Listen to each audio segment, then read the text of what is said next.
이 시간에도 우리 주님을 사랑하는 우리 성도님들에게 하나님의 크신 응답과 축복이 함께 하시기를 예수님의 이름으로 축원합니다.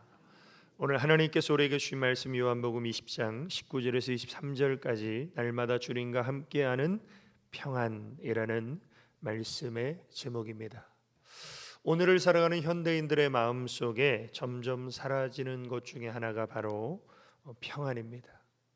고도로 발달된 과학기술과 문명 사회 속에서 우리는 정보의 홍수 속에 많은 문명의 이기를 누리고 있지만 상대적으로는 또한 평안을 빼앗기며 살아가고 있습니다. 대중매체를 통해서 쏟아져 나오는 여러 가지 정보는 삶의 지식을 제공해 주지만 반면에 불안함과 두려움을 함께 가져다 줍니다. 예를 들면 우리가 흔히 접하는 이 건강 프로를 우리가 굉장히 많이 볼 수 있는데, 건강 프로의 공통적인 그 건강한 삶의 조건이 있죠.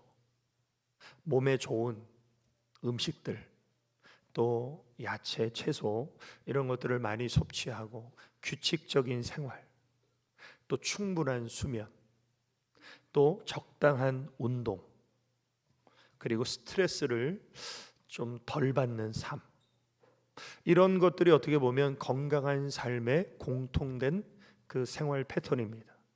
그런데 정말 그렇게 사는 사람이 얼마나 되나요? 제가 지금 열거한 건강한 삶을 나는 거의 그렇게 살고 있다, 손 들어보세요. 아마 1%도 안 될 겁니다. 99%의 대부분의 사람들은 너무나 바쁘고 분주하고 또 할 일이 많고 스트레스를 자동으로 받고 때로는 식사를 거를 때도 있고 폭식할 때도 있고 운동은 꿈도 못 꾸고 그렇게 바쁘게 우리는 하루하루를 살아가죠. 그럼 그런 건강 프로를 보면 어떻습니까? 나는 전혀 건강과는 반대의 삶을 살고 있네. 근데 갑자기 어디가 아파 보세요. 오히려 우리가 알고 있는 건강의 상식들을 우리가 그대로 하지 못하는 것으로 인한 두려움과 불안감이 우리에게 찾아올 수 있습니다. 또한 소비자 고발 프로그램 같은 그런 프로를 보면 어떻습니까? 정말 집에서 먹는 집밥 외에는 믿을 게 없죠. 먹을 음식이 없고 또 믿을 사람이 없구나. 이런 어떤 불신과 이런 것들을 우리는 정보를 얻는 동시에 그런 것들로 인해서 마음의 평안을 빼앗기게 됩니다. 또 연일 계속 쏟아져 나오는 뉴스들, 이 뉴스들을 우리가 접하게 되면 그 뉴스들은 어떻게 보면 우리 사회의 어두운 면, 또 경제의 어두운 전망, 이런 것들을 통해서 우리는 먹고 사는 문제에 대한 염려와 또한 두려움을 갖게 돼요. 결국 이 세상에 쏟아져 나오는 모든 정보와 소식들은 우리의 마음의 평안을 빼앗아 간다라는 공통점이 있습니다. 그래서 돈이 있는 사람이나 없는 사람이나 걱정할 것이 많고 불안하고 두려운 시대를 우리는 살아가고 있습니다. 그런데 오늘 본문의 예수님의 제자들을 보면 이 예수님의 제자들도 어떻게 보면 우리와 똑같은 상황입니다. 예수님의 제자들은 집의 문을 닫고 지금 숨어 있습니다. 왜냐하면 유대인들을 두려워했기 때문이죠. 그 이유는 무엇입니까? 예수님을 잡아 죽인 유대인들이 그 예수님의 제자인 자신들까지 잡아 죽이지 않을까 하는 두려움, 공포심, 불안함, 걱정, 이런 것들로 인해서 예수님의 제자들은 문을 닫고 쥐 죽은 듯이 숨어 있어요. 그런데 그 현장에 부활의 주님이 나타나십니다. 그리고 두려움에 떨고 있는 평안을 상실한 제자들을 향해서 예수님이 하신 첫 번째 메시지가 무엇입니까? 오늘 보면 19절에 보면 이날 곧 안식 후 첫날 저녁 때에 제자들이 유대인들을 두려워하여 모인 곳에 문들을 닫았더니 예수께서 오사 가운데 서서 가라사대 너희에게 평강이 있을지어다.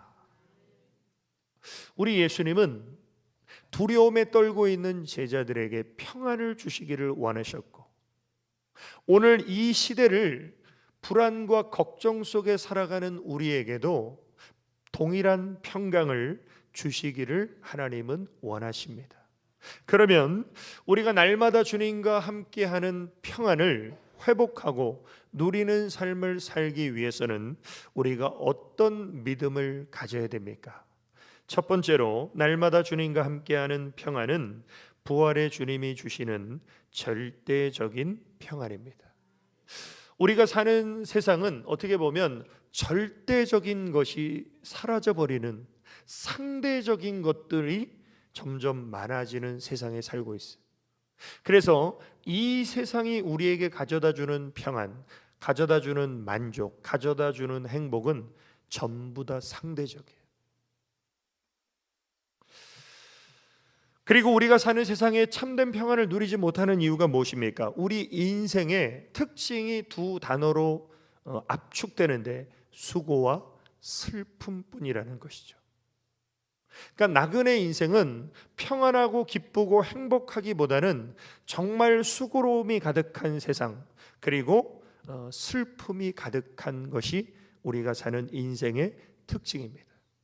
또한 우리는 지금까지 살아오면서 수많은 실패와 좌절과 또 상실과 아픔과 상처를 우리는 경험하면서 그런 모든 부정적인 것들이 우리 마음의 평안을 빼앗아 갑니다.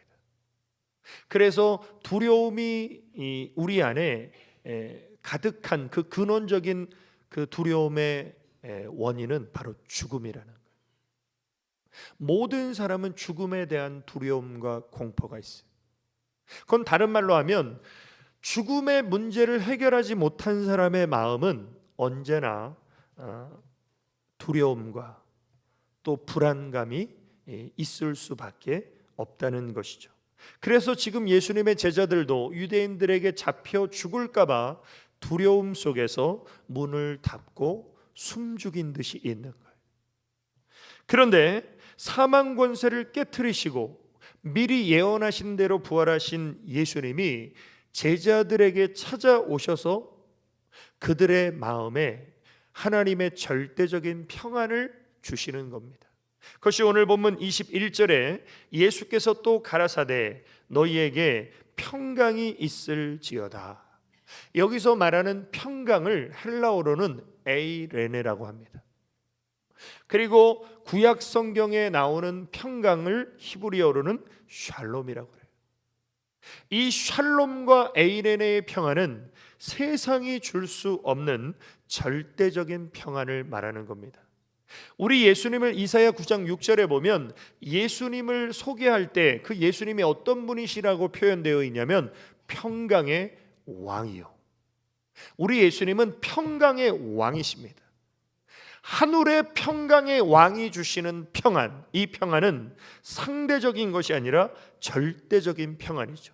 이 절대적인 평안을 부활하신 주님께서 우리에게 주시는 거예요. 그래서 예수님의 부활 자체가 평안의 능력이 됩니다. 왜? 예수님의 부활은 죽음의 문제를 해결하신 하나님의 능력이기 때문에 그 부활의 주님을 만난 사람에게는 하나님의 평강의 은혜가 임하게 되죠. 우리 예수님이 십자가에 죽으시고 부활하신 두 가지 목적이 있습니다. 우리는 예수님이 우리를 구원하시기 위해서 십자가에 죽으셨다고 믿어요. 그러나 그것은 동전의 한쪽 면만 바라보는 것이고 반대쪽에 다시 우리 예수님이 십자가에 죽으시고 부활하신 목적이 또 하나가 있는데 그것이 뭐냐면 세상 임금인 사망 권세 잡은 마귀를 업시하고 심판하시기 위해서 우리 예수님은 십자가에 죽으신 거예요. 이것이 히브리서 2장 14절에 보면 사망으로 말미암아 사망의 세력을 잡은 자 곧 마귀를 업시하시고 멸하시기 위해서 우리 예수님은 십자가에 죽으셨고 또 하나는 죽기를 무서워함으로 일생에 매여 종로를 타는 모든 자들을 놓아주려 하심이니 이것이 우리 예수님의 두 가지 십자가 구속 사건의 목적이라는 거예요. 자, 이것을 우리가 어떻게 하면 쉽게 이해할 수 있냐면요, 조폭들이 어린애들 납치해가지고 앵벌이를 시킵니다. 그래서 저녁마다 결산해서 많이 못 가지고 온, 국을 많이 못하고 못 판 애들은 막 때려요. 내일은 2배로 많이 해와. 이게 바로 마귀라는 거예요. 우리가 죽음이 무서워서 사망의 세력을 잡은 자 마귀를 두려함으로 마귀가 원하는 대로 우리가 죄의 종노릇하며 살았어요. 앵벌이하며 살았어요. 근데 우리 예수님이 오셔서 그 조폭 같은 마귀를 없이 하시고 그 조폭 마귀에게 앵벌이, 그 밑에서 앵벌이 하던 우리를 자유하게 하시고 해방시켜 주신 것이 바로 십자가 사건이라는 거예요. 그래서 우리는 더 이상 이제 조폭 밑에 있는 것이 아니라 우리를 죽기까지 사랑하시는 하나님 안에서 우리는 자유함을 누리게 되고 그 사람에게는 하나님의 평강이 임한다는 것이죠. 그래서 요한복음 14장 27절에 평안을 너희에게 끼치노니, 우리 예수님이 말씀하시는 겁니다. 나의 평안을 너희에게 주노라. 내가 너희에게 주는 것은 세상이 주는 것 같지 아니하니라. 세상이 주는 평안은 상대적이라고 그랬죠. 예를 들면요, 돈 있으면 평안해요. 돈 떨어지면 불안해요. 건강하면 평안해요. 그런데 아프면 불안해요. 삶에 문제가 없으면 평안해요. 근데 문제가 생기면 불안해요. 이게 바로 세상이 주는 상대적인 평안이에요. 그러나 우리 예수님이 주시는 하늘의 절대적인 평안은 환경과 상황을 초월한 평안입니다. 이 평안을 누가 누렸습니까? 바로 사도 바울이 유라굴로 광풍이 몰아치는 바다 한가운데서 이 평안을 누리며 배에 탄 276명의 사람들에게 여러분이요 안심하라, 평안하라, 절대 우리는 안 죽습니다. 하나님이 우리를 구원해 주실 것입니다. 오늘 우리 성도님들, 혹 지금 내 인생에 비바람이 몰아치고 풍랑이, 물결이 거세게 몰아친다 할지라도 부활의 주님을 내가 만났다면 하나님이 주시는 샬롬의 평강이 내 안에 회복되는 은혜가 있으시기를 주님의 이름으로 축원합니다. 두 번째로, 날마다 주님과 함께하는 평안은 죄를 회개하는 사람에게 주어지는 평안입니다. 하나님은 인간을 특별하게 창조하셨어요. 하나님의 형상대로 창조하셨습니다. 그래서 인간은 하나님과 친밀한 관계와 교제를 누리면서 참된 평안을 얻게 됩니다.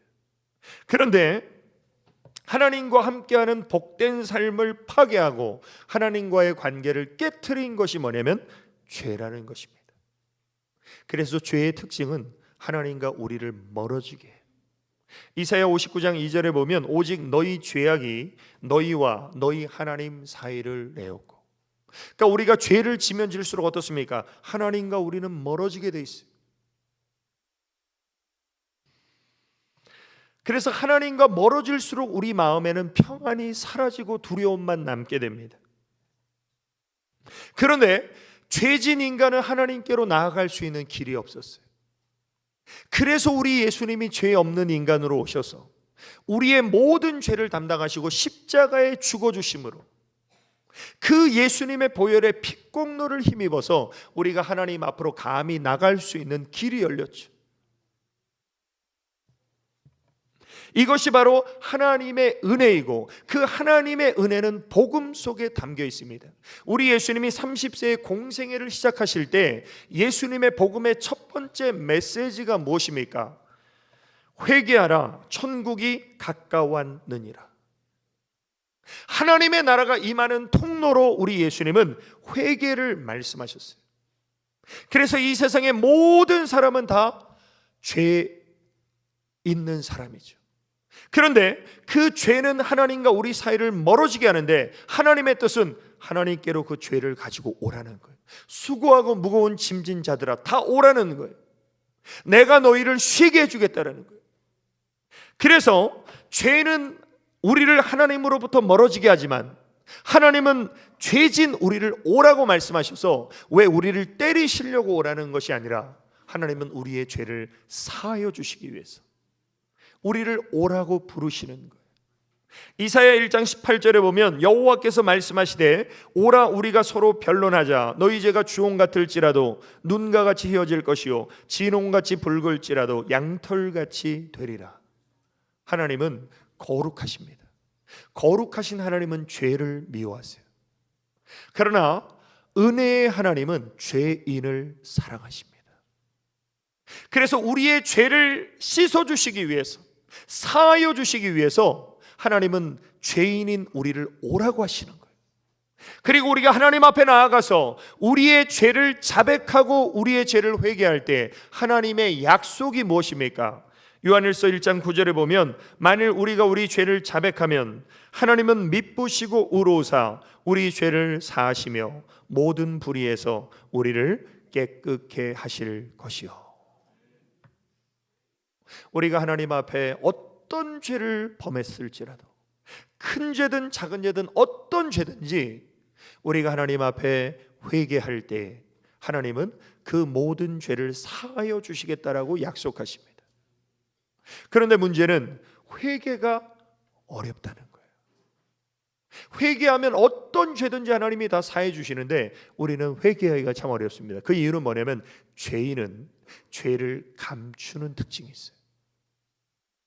그래서 이 세상의 범죄자들이 경찰한테 잡혔을 때 너 이러이러한 죄 졌지? 라고 말할 때 제가 죄 졌습니다 말하는 사람 거의 없죠. 다 부인합니다. 난 그런 적 없다고. 나중에 증거물이 나오면 그때서야 이실직고 하죠. 죄인은 죄를 감추려는 특징이 있어요. 이게 마귀가 원하는 거예요. 그러나 하나님은 죄를 고백하라는 거예요. 회개하라는 거예요. 회개가 무엇입니까? 회개란 말은 내가 하나님 앞에 지은 죄를 스스로 입을 벌려서 자백하고 시인하는 것입니다. 그런데 우리가 생각해 볼 것이 있어요. 내가 회개하기 전에 하나님이 내가 지은 죄를 아세요, 모르세요? 내가 회개하기 전에도 하나님은 내 죄를 다 알고 계세요. 전지하신 하나님이시니까. 그런데 하나님은 내가 하나님을 인정하고 내 죄를 자백할 때에 하나님은 두 가지 은혜를 우리에게 주십니다. 그 은혜가 무엇이냐면 사도행전 2장 38절에 베드로가 가로되 너희가 회개하여 죄 사함을 얻으라. 회개하는 사람에게 주어지는 첫 번째 은혜는 뭐냐면요, 죄 사함을 얻게 돼요. 죄 사함을 얻는 사람에게 주어지는 것이 평안이에요. 범죄자들은요 경찰차만 막 지나가도 가슴이 벌렁벌렁하죠. 왜? 죄 있기 때문에. 그런데 그 죄 문제를 해결하면 경찰차가 지나가도 두려워하지 않아요. 우리가 하나님 앞에 죄를 회개하면 죄 사함의 은혜가 주어지고, 두 번째로 그리하면 성령을 선물로 받으리니. 성령님은 거룩하신 하나님이에요. 거룩하신 진리의 영은 더러운 내 마음에 들어오실 수 없어요. 회개하지 않은 내 마음에 들어오실 수 없어요. 그래서 거룩하신 성령님을 선물로 받기 위해서는 반드시 선행 조건이 뭐냐면 회개하라는 거예요. 그래서 예수님의 보혈로 내 죄를 사함받은 사람의 심령에 성령 하나님이 임하시는 거예요. 오늘 우리 성도님들, 혹 예배드리는 성도님들 가운데 아직도 내 안에 성령님의 임재가 없는 분들, 정말 하나님 앞에 진실한 회개를 통해서 죄 사함을 받고 성령을 선물로 받으시기를 주님의 이름으로 축원합니다. 그래서 오늘 본문에 예수님께서 제자들에게 너희에게 평강이 있을지어다 말씀하시고, 그 다음에 뭐라고 말씀하십니까? 이 말씀을 하시고 저희를 향하여 숨을 내쉬며 가라사대 성령을 받으라 하시면서 성령을 받으라는 거예요. 성령님은 회개하는 자에게 임하셔서 우리 안에 하나님의 평강을 주시는 그런 성령의 임재가 내 안에 있으시기를 주님의 이름으로 축원합니다. 세 번째로, 날마다 주님과 함께하는 평안은 용서를 통해서 주어지는 평안입니다. 하나님과의 관계를 깨트리고 하나님이 주시는 평안을 파괴하는 것이 바로 죄라고 했어요. 그래서 우리는 하나님 앞에 우리의 죄를 회개해야 된다고 했어요. 자, 우리는 이 땅을 살면서 누군가의 마음을 아프게 하고 누군가로부터 마음의 아픔을 받게 됩니다. 그런데 이 인간의 잘못된 특징이 뭐냐면요, 내가 누군가에게 마음을 아프게 한 것은요 다 잊어버려요. 근데 누군가로부터 내가 상처를 받은 것은요 평생 기억해요. 그리고 그것 때문에 괴로워해요. 그런데 어떻게 보면 이것은 내 마음의 평안을 빼앗기는 굉장히 무서운 것이라는 거예요. 자, 우리 예수님은 유일하게 누군가에게 상처를 주지도 않고 받지도 않는 유일한 분이 예수님이에요. 그런데 우리 예수님처럼 그렇게 완전한 삶을 사신 분을 죄인이 욕합니다. 어디서? 우리 예수님이 십자가에 달리셨어요. 인류의 모든 죄를 담당하시고 그 고통을 감내하시면서 우리를 구원하시기 위한 보혈을 흘리시는 그 주님 앞에 사람들이 뭐라고 말합니까? 야, 네가 유대인의 왕이야. 그러면 십자가에서 내려와 봐. 너는 왜 남은 구원하고 너는 못 구원하냐? 이렇게 예수님을 조롱하고 희롱해. 우리 예수님이 힘없고 능력 없어서 십자가에 달리신 게 아닌데 이 무지한 인간들이 자기들을 위해서 구원의 십자가를 지신 예수님을 조롱할 때 우리 예수님이 인간적으로 얼마나 화가 나셨을까요? 그런데 우리 예수님은 이런 기도를 드리십니다. 이에 예수께서 가라사대 아버지여 저희를 사하여 주옵소서 자기의 하는 것을 알지 못함이니이다. 자신을 조롱하고 희롱하는 사람들을 용서하는 기도를 드리세요. 우리는 이 말씀을 묵상할 때마다 역시 주님은 다르시구나, 역시 하나님의 마음은 다르구나, 우리는 이런 도전을 받죠. 그리고 이건 하나님만 하실 수 있어. 그런데 사람도 이런 기도를 드리죠. 누굽니까? 사도행전 7장에 나오는 스데반 집사님. 장로님도 목사님도 권사님도 아니고요, 집사님인데 복음을 전하는데 사람들이 마음에 찔렸어요. 회개해야 되는데 오히려 복음 전한 스데반 집사님을 돌로 칩니다. 이런 나쁜 놈들이 어디 있어요? 스데반 집사님이 그때 하늘의 문이 열리는 걸 보면서 주여 이들을 다 벼락을 내려주세요. 복음을 거부합니다. 이 사람들이 그렇게 인간적으로 분노할 수 있는데 스데반 집사님이 어떤 기도를 드립니까? 무릎을 꿇고 크게 불러 가로되 주여 이 죄를 저들에게 돌리지 마옵소서. 예수님과 동일한 기도를 드려요. 왜? 주님의 마음을 품었기 때문에. 다시 말하면 우리는 인간적으로 내 마음은 누가 나를 욕하면요 그 사람이 용서 안 돼요. 누가 나에게 상처를 주면 그 사람이 용서 안 돼요. 그러나 하나님의 마음과 주님의 심정을 가지면 용서할 수 있다는 것이고 용서하는 것이 하나님의 뜻이라는 거예요. 그래서 주기도문에 보면 우리 예수님이 가르쳐 주신 기도 가운데는 용서하는 삶을 구하는 기도가 나옵니다. 마태복음 6장 12절에 보면 우리가 우리에게 죄 지은 자를 사하여 준 것 같이 우리 죄를 사하여 주옵시고, 여기에는 용서와 회개의 기도가 다 나와 있죠. 다시 말하면 우리는 하나님 앞에 회개해야 되는 동시에 또한 누군가에게 용서하는 삶을 살아야 된다는 거예요. 제가 지난주에 말씀드렸죠. 하나님 앞에 회개해서 용서받고 용서하지 않는 사람은요 사해바다와 같은 심령이에요. 왜? 받기만 하니까. 받기만 하고 흘려보내지 않는 바다를 죽은 바다라고 말해요. 마찬가지로 하나님의 사랑과 은혜와 용서를 받고 내가 흘려보내지 않는다면 내 심령은 죽은 심령이에요. 그러나 갈릴리오스는 어떻습니까? 계속해서 새로운 것을 받고 흘려보내죠. 내가 하나님께 용서를 받고 그 용서를 누군가에게 흘려보내면 또 내 안에 하나님의 은혜가 임하는. 저와 우리 성도님들은 다 어떤 사람들이에요? 1만 달란트를 탕감받은 사람들이에요. 1만 달란트는요 천문학적인 돈이에요. 그런데 우리는 100데나리온 나에게 빚진 자를 용서하지 않는다면 내 심령은 사해바다 같은 심령이고 사해바다 같은 심령에는 하나님의 평강이 임할 수 없게 돼요.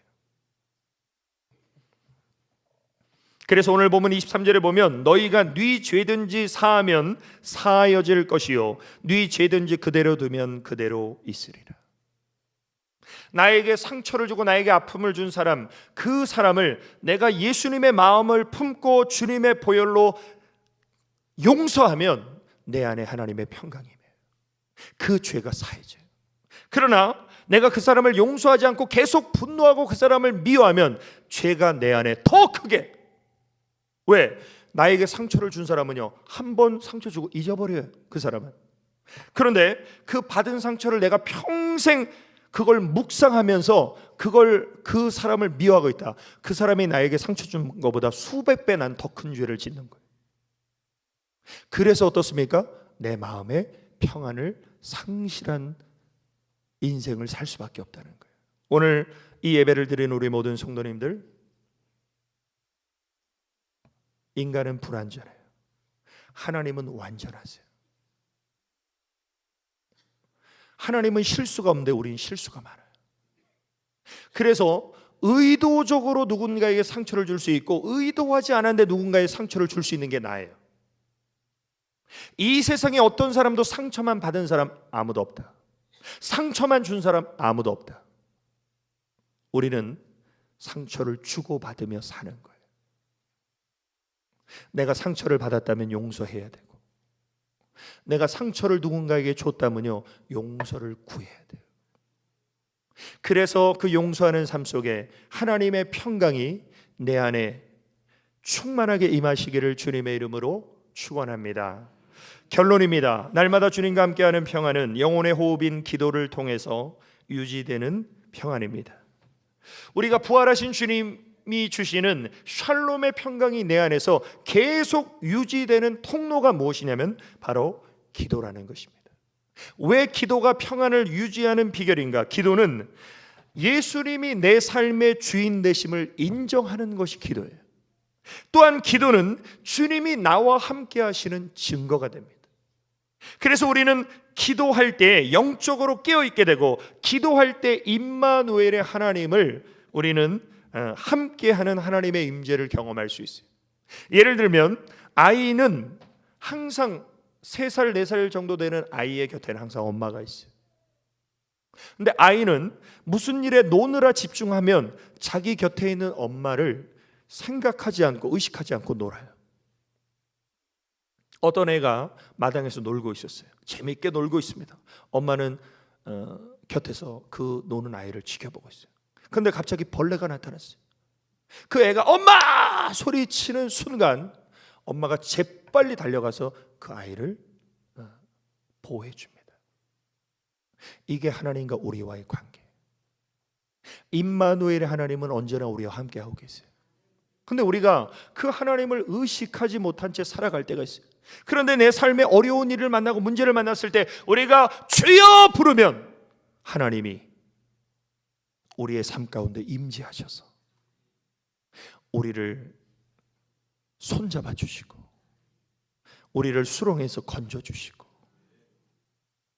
우리를 주의 날개 아래 품어 주시는 하나님의 임재와 하나님의 은혜를 경험할 수 있는 현장이 바로 기도라는 거예요. 그래서 기도는 예수님이 우리와 함께 하시고 우리 삶의 주인 되심을 인정하는 것입니다. 그래서 하나님은 우리에게 기도를 명령하신 거예요. 쉬지 말고 기도하라. 기도에 항상 힘써라. 무시로 성령 안에 기도하라. 특별히 우리 인생에 문제나 어려움이 있을 때 우리는 걱정하고 근심합니다. 염려합니다. 그런데 하나님은 우리에게 이렇게 말씀하십니다. 아무것도 염려하지 말고 오직 모든 일에 기도와 간구로 너희 구할 것을 감사함으로 하나님께 아뢰라. 내 모든 염려를 맡아주시는 하나님 앞에 내가 어려움과 걱정이 있을 때마다 그 염려를 하나님 감사합니다, 이것도 주님께 맡깁니다 하고 맡기면 어떤 은혜가 주어집니까? 그리하면 모든 지각에 뛰어난 하나님의 평강이 그리스도 예수 안에서 너희 마음과 생각을 지키시리라. 그래서 기도하는 사람, 내 삶의 주인 되신 하나님 앞에 내 삶을 맡기는 사람은요, 어려운 일을 만나도 평안해요. 그러나 내 삶의 문제를 내가 끌어안고 사는 사람은요, 늘 걱정하고 늘 불안하고 늘 두렵고, 그것은 하나님이 원하시는 삶이 아니라는 거예요. 하나님은 다 기도로 맡기라는 거예요. 그리고 하나님의 평강을 우리에게 주시겠다는 거예요. 그 평강의 하나님이 우리와 함께 하시겠다는 거예요. 그래서 데살로니가후서 3장 16절에 보면 평강의 주께서 친히 때마다 일마다 너희에게 평강 주시기를 원하노라. 주는 너희 모든 사람과 함께 하실지어다. 평강의 하나님께서 때때마다 일일마다 나와 함께 하셔서 평강 주시기를 원하시는 그 하나님의 샬롬의 평강이 내 안에 회개를 통해서, 용서를 통해서, 기도를 통해서 충만하게 넘치도록 채워지시기를 예수님의 이름으로 축원합니다. 우리 기도드리시겠습니다. 아버지 하나님, 크신 은혜와 사랑을 감사를 드립니다.